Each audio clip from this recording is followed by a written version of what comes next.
In the last 20 years or so, we've rediscovered how important intentional communities of discipleship are. In the next presentation, Colleen Moore and Dr. Leonard DeLorenzo of the University of Notre Dame will speak to us about fostering small communities in parish life.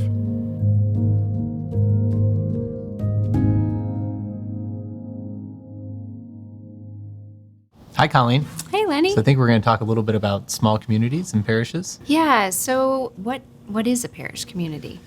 I've always been sort of informed by and influenced by what the Catechism says about a parish. It says that a parish is a stable community of the faithful. And I think over the years I've become a little bit more struck by that seemingly like really simple definition, stable community of the faithful, because I've realized how few places in our modern world really provide stability, especially on a communal level. And I think the more I've thought about that, I've really, and read about this and reflected on it, tried to think about what provides the stability for that community of a parish. And a lot of different communities, the stability is provided by the members. Like we all agree to something, we all like something together. But the stability of a parish isn't our consent, it isn't our agreement. It's the sacrifice of the Lord that we gather around that gives stability to this community, to this place. And so my understanding of the parish, I think, has grown from there, not just as an idea or a theory, but really looking at my own parish as a place where this group of people in this geographical location has been bonded together around that gift of the Lord's abiding presence in the sacrifice. Yeah, that's really beautiful. I think it's really interesting to think about compared to other communities that gather. A parish community doesn't gather around an idea or a prospect of something. It gathers around a person, the person of Jesus Christ, and it gathers to deepen that relationship with Christ. So the members matter within a community, but they matter because of the person around whom they gather. And I think in a parish, then in that case, like there's the gift of this presence, of this person who holds us together. And at the same time, maybe on the flip side, there's also a responsibility. So if the parish is a stable community of the faithful, there's the gift of that stability that the Lord gives, this person who's at the center of the community. But then we have the responsibility, I think, to invest in, to commit to the parish, to provide stability for one another. And I think that's probably one of the ways in which we could really think about smaller communities within parishes. There's a large community of a parish within the larger community of the diocese, but then the smaller communities that I think really make that abiding presence, that commitment to one another, really tangible and personal. And maybe that's something that we miss more often than not in our Catholic parishes. You know, those small communities that hold us together. So I don't know, like, how do you think about the role of those smaller communities within parishes? So maybe it's not competing with the idea of the parish community, but it's making it present. So if we think of a parish as a community that's gathered around the incarnation, a God who so loved us that he wanted to be with us and became enfleshed, and then also the sacrifice that you're talking about, that it seems that these small communities gather in response to that incarnation and sacrifice, both to receive it and be nourished by it, to worship and express gratitude for it, and then also to go forth, to be given mission. And because we're not gathering around an idea, but a person, it does seem natural from there to think about gathering in small communities as not just another activity to do as a parish, but as a way to embody what a parish actually is coming together to come to know one another. And by coming to know one another, coming to know the way in which Christ is enfleshed in our parish. Yeah. I bet you know, like I do, what it's like to hide in a parish, right? That you can show up and not really make yourself known and not take the initiative to know others. And I know that parish life isn't about, just mixing it up with everyone and having a large group community experience all the time. But there is a kind of anonymity that can pass, I think, in Catholic parishes. And from my perspective, I think the small communities allow for that anonymity perhaps to pass away, that it requires something of me, of you, to be invested in the lives of other people in a parish. And like you were saying, I think it's a response to the Lord's practice of abiding with us, that he takes on our cares and concerns, that he takes on our communal life as a share in his own life. And part of our response to that is really practicing taking on the cares and concerns, the joys, the sorrows of other members of the parish, which you can't always do on just a large scale, to take on everyone's cares and joys. You have to do it with particular people at particular times, right? Right, and if we've been made for a relationship with God and with one another, it doesn't mean that we know how to do that. And we always talk about, we learn how to love within our families. But I think we also learn how to love and care about one another and how to live out the mission that we've been given and entrusted with. We learn how to do that in relationship with one another in small communities. So it gives us yet another platform or venue in which to enact our faith and to learn how to embody it more fully. And I think on that point, in so many places in our modern world, we just kind of gather together with people that are like us. It's easier to do that today more than ever, probably, to gather with people that think like us, that have interests like us. But in a parish, you're not with people who like the same things you do. I think the parish is also one of those places, one of the few places culturally where we come together in a multi-generational way. There's so many arenas in which a particular age group is more valued and the others are kind of marginalized. And within a parish, as you say, because we value life in all of its forms and stages, a parish is a place where all of those people and generations are not only valued, but can kind of come together and know one another. I think culturally it may have been much more common that happened, but all of humanity is invited. What do you think, Colleen, is different about the kinds of belonging, say, in a smaller community in a parish, as opposed to like the kind of belonging at my local gym, right? Or the kind of belonging in another kind of community venue? We do gather around hobbies. We gather around sports. We gather around neighborhood functions or civic responsibilities or events. But in the parish, the small communities need to reflect what we gather around as a whole parish, which is the celebration of Jesus' gift of himself to us. So if we take our cues from that and we have a sense that that's part of our identity as a small community, then it seems very natural that would help determine a bit of what we should be about when we're in these small communities. So prayer would be an important element that we would engage in small communities, but that there should be some kind of engagement and enrichment and deepening of the faith, so engagement of some resources to learn more about this sacrifice that we are responding to with our own lives. How do we direct the love and mission that we've discovered within this small community outward, beyond the small community, beyond the parish even? I'm reminded of the characteristics of the very first Christian communities that we hear about in the beginning of the Acts of the Apostles. I think it's in chapter 2, that there were 4 things that were part of this life that they were being called into, the way. They were devoted to the teaching of the apostles, so they passed on the faith to one another. It was a faith formation. They broke bread together regularly. It was a Eucharistic community, and they shared common meal together. So on the basis of the Eucharistic sharing, it was also the sharing of their lives with one another.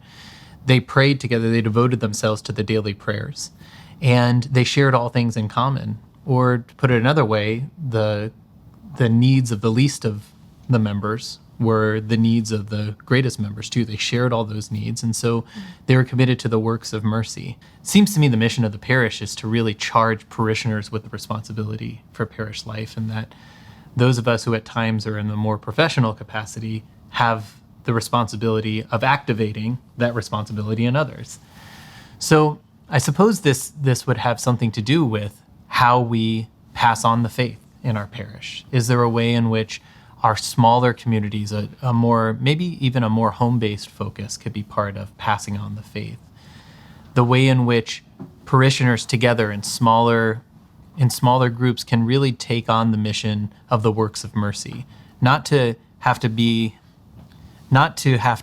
get involved in yet another organization, but the parish itself becomes the center of activity for this charitable work out in the community, around in the neighborhood around the parish. So I don't know, maybe this is something we can think about, those marks of faith formation and of charitable activity and of prayer, as you mentioned, being something that can really be taken hold of in these smaller evangelizing communities within a parish. I love the idea of activating discipleship, because I think you're right. Unintentionally, we often, those of us who are heading up ministries within our parishes, or even if we're volunteers in our parishes and heading those up, that leadership is so important. But sometimes it can communicate that the locus of evangelization and faith formation is actually in that minister or in the pastor. And of course it is in those people, but it extends far beyond them, and it really is in each one of us as a parishioner. And what's beautiful about small communities is it takes that really seriously, and it helps each parishioner to activate their discipleship, so that the responsibility of carrying out the mission of the parish doesn't belong to the pastor, it doesn't belong to the faith formation staff or even the volunteer catechists. It belongs to every single person within that parish. But we need to find better ways to help activate that discipleship. And I think small communities is one of the incredibly powerful ways that we can do that. It's like the possibility for evangelization is more present in the smaller community. Like it's more likely that everybody's going to feel called to those active forms of discipleship, to pass on the faith, to pray, to act in the works of mercy for those in need, to share their needs with the community, etc. But on the other hand, it's also kind of a challenge to parishioners, right? So there's the possibility of being a leading agent in evangelization, but you're also challenged to kind of take up your baptismal call, like your baptismal priesthood, to actually be the active member of Christ that you're called to be. And I wonder if small communities can foster that kind of sense of responsibility, that sense of calling in parishioners in a way that maybe the larger community doesn't always accomplish. Because, like, to be honest, it's pretty easy to hide in a larger group setting. And when our parishes put all the emphasis on the large community, it can probably foster a sense of not belonging, even as for other people, it's fostering a sense of incredible belonging because they're very comfortable in the large setting. So I just wonder about that, like with a small community, how it actually works against this kind of drift towards anonymity, this drift towards feeling like you don't really belong. And a small community kind of dispels anonymity and makes a strong statement that, no, you actually are called upon and you do matter here and you have some responsibilities for the mission of this parish. I think it says in Hebrews 10, let us consider how to stir up one another to love and good works, not forgetting to gather together, but encouraging one another. And so I love this idea of activating discipleship in small communities, not being able to be as anonymous there as we are with large events that are often really wonderful in the life of a parish. I mean, they do have their place, but they don't allow people necessarily to know others in meaningful ways and to be known in meaningful ways, which can be challenging. There's something safe about anonymity. I think there was a study in recent years about loneliness in the United States, and something over 61% said that they were lonely. I think that was in 2019. And of those surveyed, fewer, but still quite a significant number, said that they sometimes or always feel alone. So when we think about that, I would imagine that our parish communities and our parishioners are not immune to that kind of trend in our culture of really not knowing others in meaningful ways and not being known in meaningful ways. And there's a safety to that and a comfort, but a sense of distance and isolation. And that's a little bit hard to break through. So I think initiating small communities within a parish can be a challenge because, as you said, there's a responsibility that comes from being a part of a small community. Others have claims on us, and we have claims on them. And frankly, a lot of us feel like, I can't take any more claims. I've got a lot of claims on my life, and we're not looking for one more thing. But that's where I think small communities is something other than one more thing to do. Programming is really important in our parishes, obviously, but sometimes programming is another thing to do on a list of to-dos for families in particular that have such a long laundry list of to-dos for school and for sports and for neighborhood and for family, etc. And programming can be just another thing. But small communities, I think, can be something much more than just another event to gather in. They can be a space where slowly over time we take the long view, where people can develop relationships with one another that are meaningful. I don't think we have a crisis of activity in our culture. We have a crisis of a need for meaning in our culture. Not more activity, but more meaning in the activity that we do engage in. I'm wondering too if you have thoughts on how is it that we can do, sacramental preparation or faith formation within a small community setting in a parish? Colleen, I had to kind of face that question myself as a parent when my kids were, entering into their early teenage years, and especially when our oldest was coming to confirmation or some of our younger kids were coming to First Communion. And we'll be the first ones to say that passing on the faith is critical, is like really important to us for our kids. But I also recognize in myself the instinct of like, well, I don't really want to do another thing. Like, is there some way I can get this faith passed along to my kid, by the parish? I would never say that out loud, but I found those instincts in myself. So I think, to your point about not just adding one more thing, I think most parents, for example, would say that passing on the faith, a Catholic character to their children is important. So maybe the role of those of us who lead parishes is to say, or to take on the charge to help parents be what they're called to be, the primary educators in faith.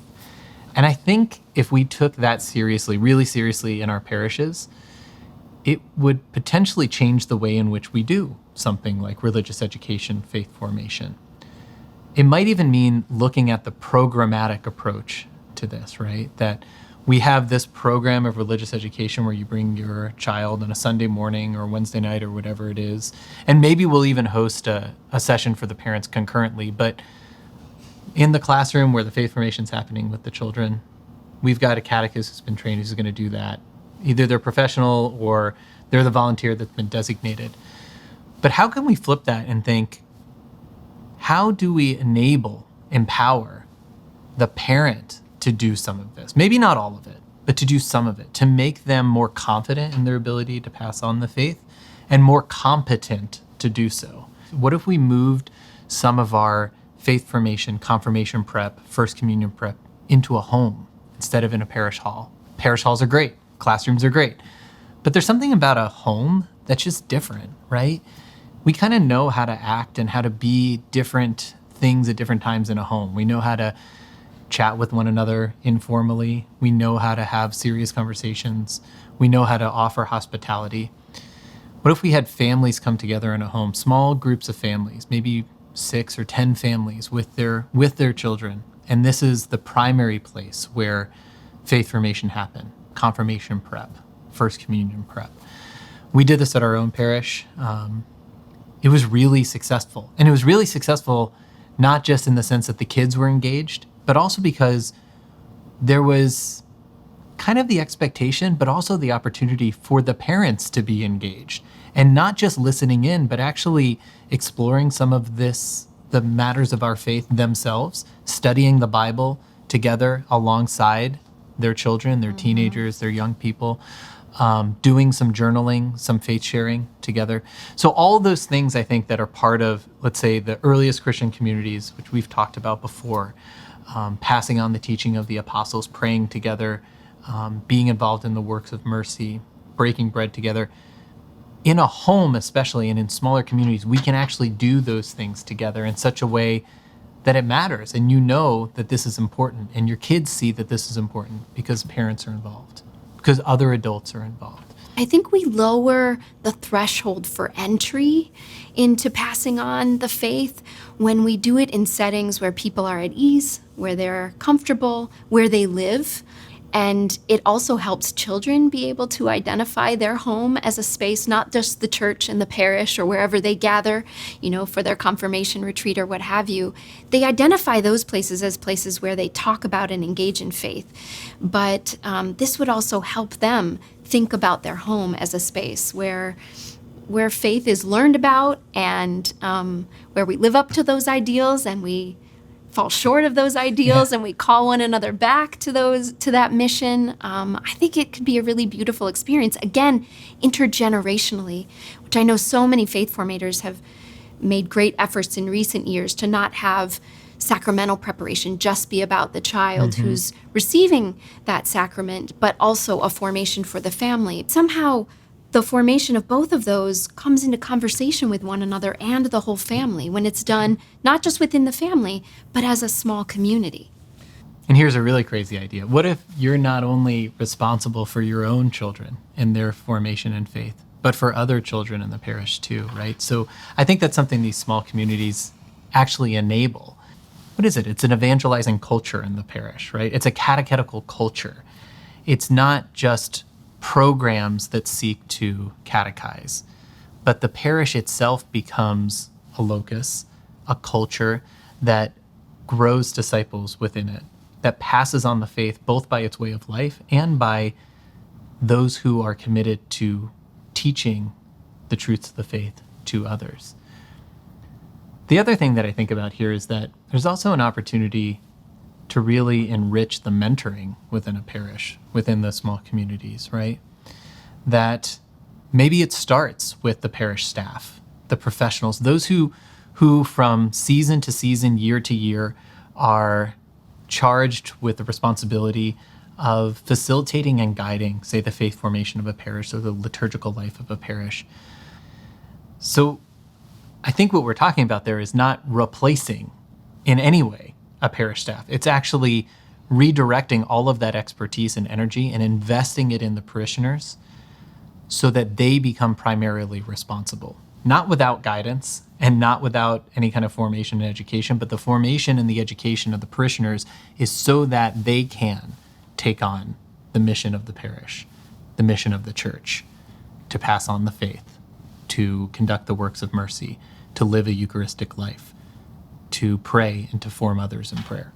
So it can be quite a jump from where we are now to establishing the kind of culture that you're talking about. But when you think about putting into place all of the things that help that emerge over time, and we're taking the long view again, this is not something that maybe we're going to be able to accomplish in a week, a month, a year, but over time be able to develop within a parish. And then you think about children who grow up in that culture, who aren't actually taking it on as adults, this new notion of my own discipleship being activated, and that the mission of the parish lies in me as much as it lies in the pastor and in others who are leading ministries in the parish.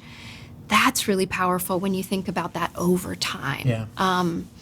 And so when I think about for parishes who might not be engaging in small communities right now, when I think about going from where they are to developing small communities, one of the first steps I encourage parishes to do is pilot something.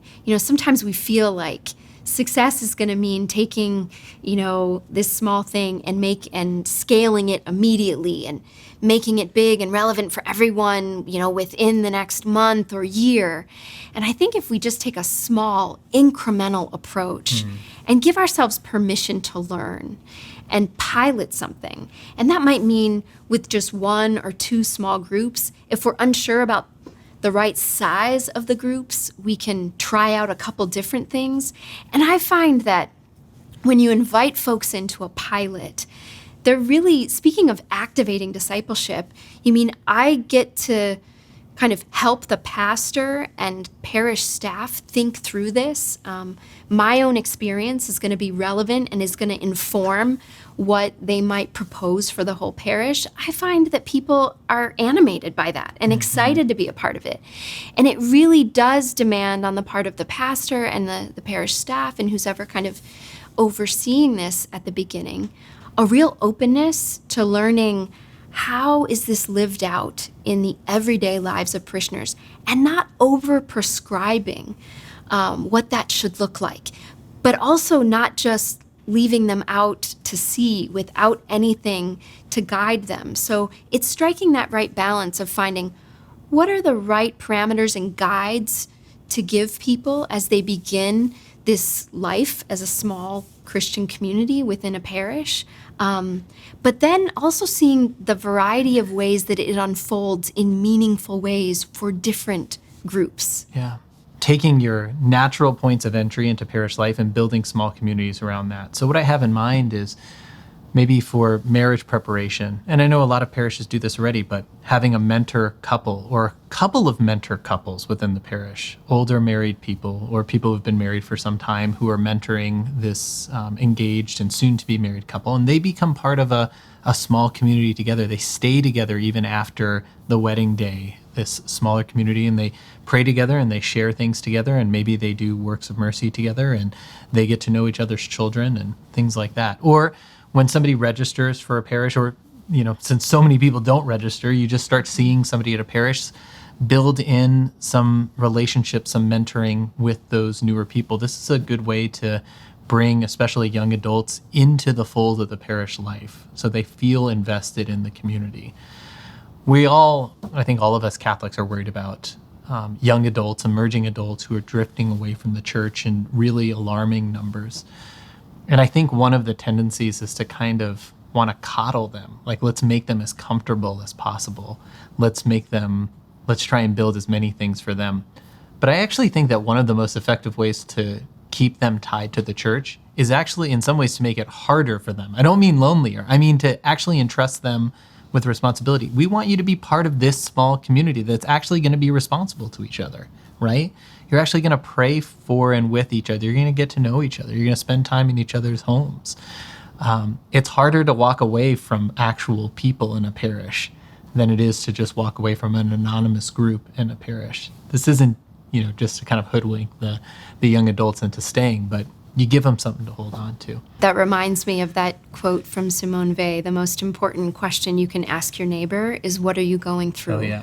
Well, if you don't know your neighbor, and you ask, what are you going through, it's unlikely that you're going to get a very substantive response. But it strikes me that the small communities and the way that we're talking about creating them not only helps you identify who your neighbor is, it gives you the opportunity to get to know them and for them to get to know you. And then that creates a space where you can actually ask that question, what are you going through? And it creates a space where people can actually know that you mean the question and that they can actually share with you what they're actually going through. And when you think about those statistics of loneliness, you figure most people don't have someone asking them, what are you going through, and really meaning it. We typically ask, how are you doing? And most of us, are expecting to hear, oh, I'm fine. But creating spaces where real conversations can happen. And that's another thing that I think we need to think about in developing small communities is we have to help capacitate people for these kinds of conversations. Especially, we can't presume that everyone knows how or is comfortable having them, especially if this kind of relationship building is a bit of what's being lost in our very virtual culture.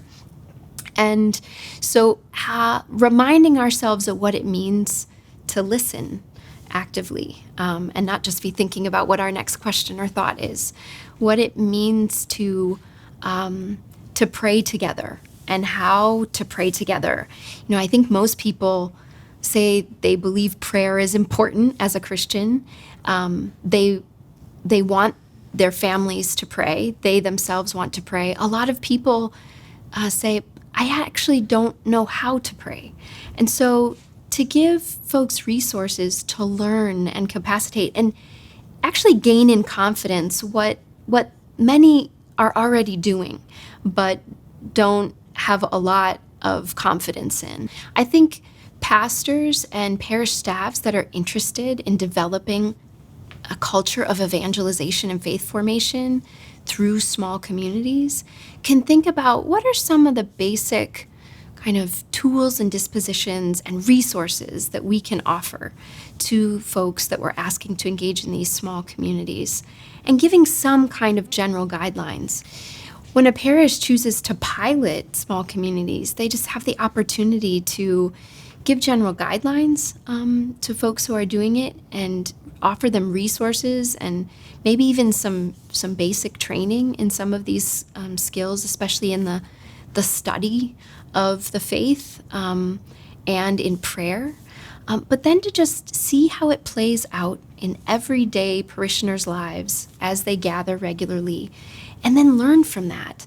And then that will help them develop guidelines that are even more meaningful when they do engage more members of the parish in small communities.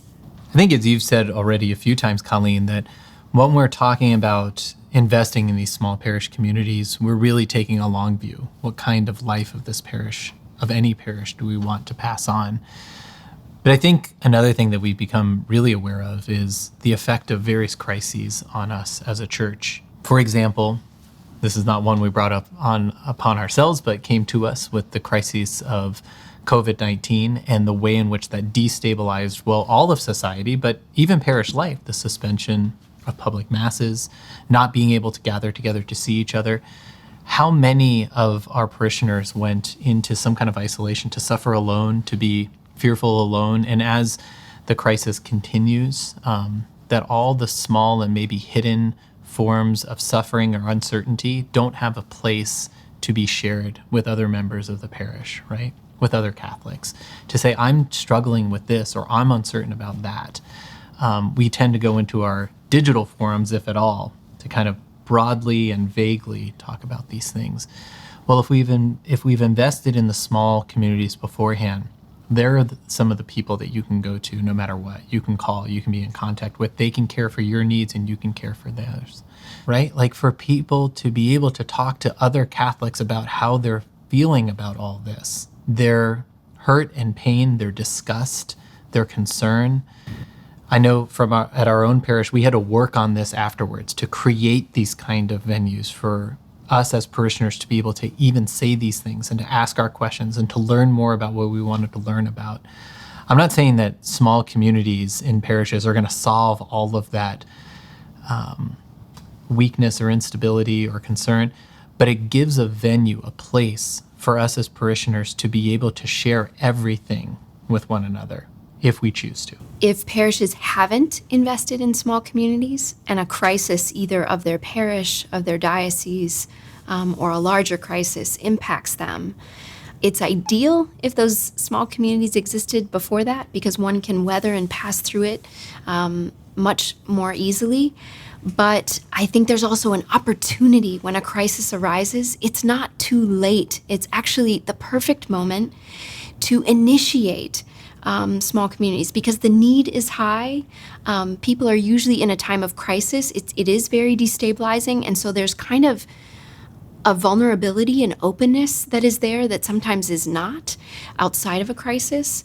But we need to do it right and we need to do it well. And I encourage parishes in times of crisis, perhaps that's the right moment to reach out and begin the building of these small communities, to respond to the immediacy of the needs of that moment and that crisis, but as we've said already, to begin slowly to build this culture of faith formation over time through these small communities in parishes. I suppose in some way to make the parish the community that can absorb pain and give love, especially in these times of crisis, and the small communities can be part of that.